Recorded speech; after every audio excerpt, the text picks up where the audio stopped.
సరే, ఇప్పుడు రూబా రూబా పాటలోని ఎమోషనల్ జర్నీ ఏంటో చూద్దాం. ఈ ఒక్క హుక్ చాలు మనల్ని అట్టే ప్రేమ ప్రపంచంలోకి లాగేస్తుంది.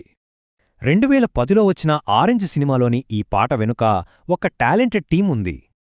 ఈ పాట ఎక్కడి నుండి మొదలవుతోందంటే ఒకరిని చూసి మైమరచిపోయే ఫీలింగ్ దగ్గర నుండి. అంటే నచ్చిన వాళ్ళని చూడగానే కలిగే ఆ అద్భుతమైన ఫీలింగ్ అన్నమాట. కరెక్ట్గా చెప్పాలంటే ఆ love at first sight moment అన్నమాట. సరే, ఆ తర్వాత ఆనందాన్ని పాటలో ఎలా చూపించాలో చూద్దాం. ఈ మాటకర్థమేంటంటే నాకు రెక్కలొచ్చినట్టుంది అని. అంటే మనసుకి బరువంతా దిగిపోయి గాలిలో తేలిపోతున్న ఫీలింగ్. ఈ సంతోషంలో, ఈ క్షణంలో పిచ్చెక్కినట్టుంది అని అంటారు. అయితే ఇక్కడ పిచ్చి అంటే నెగటివ్ కాదు, అది ప్రేమతో వచ్చే ఒక ఆనందమైన ఫీలింగ్.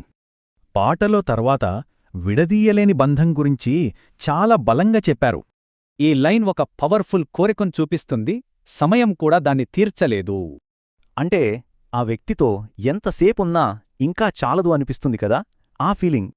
అంతేకాదు, వాళ్ళని వదిలి పక్కకు వెళ్లడం కూడా అసాధ్యమనిపిస్తోంది. ఇది ఇద్దరి మధ్య ఉన్న విడదీయలేని బలమైన బంధాన్ని సూచిస్తుంది. చివరగా ఈ మ్యాజిక్ క్రియేట్ చేసిన ఆర్టిస్టుల గురించి మాట్లాడుకుందాం. వీళ్ళందరి టాలెంట్ కలిస్తేనే ప్రేమలోని అన్ని ఫీలింగ్స్ ఇంత పర్ఫెక్ట్గా పలికాయి. తొలిచూపు నుండి విడదీయలేని బంధం వరకు ఒక ఎమోషనల్ ఆర్క్ను కవర్ చేస్తుంది ఈ పాట. ఈ ప్రేమ ప్రయాణం తర్వాత మిగిలే ఆ బలమైన అనుభూతి ఏంటి?